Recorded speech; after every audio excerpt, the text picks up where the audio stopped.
Praise the Lord. Praise the Lord. Praise the Lord.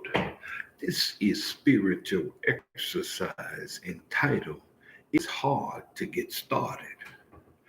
Oh, many a times. Well, I have heard it. I know you have heard it. Sometimes we have even said it. It's hard to get started.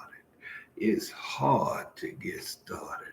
I know, man, many a times we done had stuff come to us and we don't know where it come from and we said, well, I'm gonna get started doing that. I need to start doing that. I should do that. Or that sound like a good idea. And we don't do nothing. Some people call it procrastination. Just simply putting things off, just trying to put it off, doing it another time or something. And it's interesting how we would do such a thing like that. And we don't understand how that happens to us sometimes. We don't know how that happens or trying to put it off or how we put it off or why we put it off. We just put it off. We just seem not to want to do it sometimes. And sometimes we put it off simply because we're afraid to do it. Sometimes it sounds too silly for us to do it. Sometimes it seems like we just don't have enough time in the day to do everything that we want to do. Sometimes if we don't get started doing it right then and there, it just seems to slip our mind. Sometimes we say we're going to do a thing just because we in a group or at a certain time.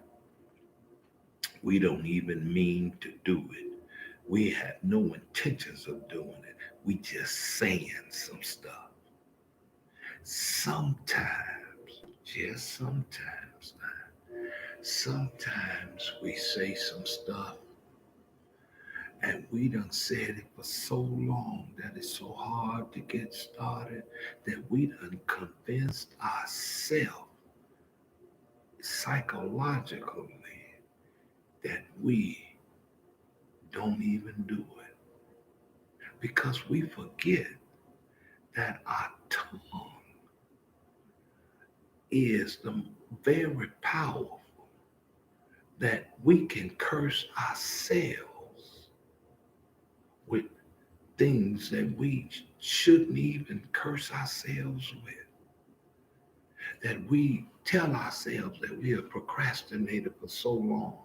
Well, I'm a procrastinator. I'm a procrastinator. I'm a procrastinator. Instead of telling ourselves that I'm a doer, I'm gonna go ahead and do it. I'm gonna do it. I'm gonna do it. I'm gonna get up right now and do it. I'm gonna do it. Do it. Do it. Do it. I'm gonna do it.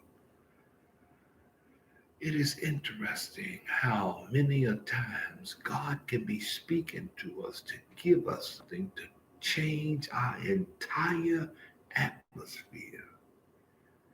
And the enemy will slip in and take it away.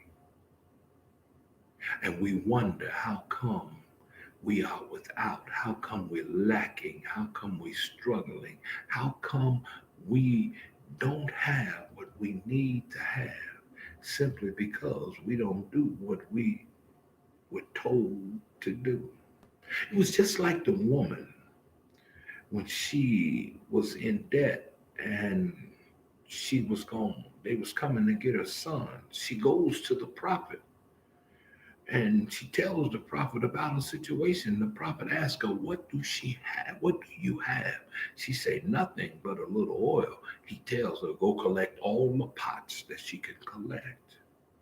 Now, these are the same pots they argue about, that these are the same pots that Jesus changed the water into wine. These are ceremonial pots that hold 9 gallons of water, uh, 27 gallons of water each. These are the pots, the ceremonial pots. And she went and collected as many of them as she could. He told her then, shut the door.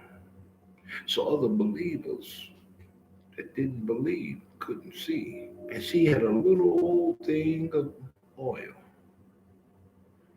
And he said, now start pouring. Now, many a times, we might not believe what God is telling us to do. Something that sounds so simple, so trivial, like go and start baking cookies for your neighbors and passing them out. Or maybe go start cooking dinners for the homeless. Maybe go start sewing curtains down there at the mission.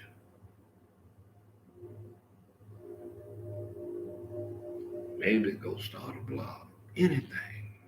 But we never know how God is going to bless and use what he tell you to do. Don't put God in a box. Today, are you willing to listen to what God is trying to bless? Don't be so short on God where you choose to rest on the blessing. This is our spiritual exercise.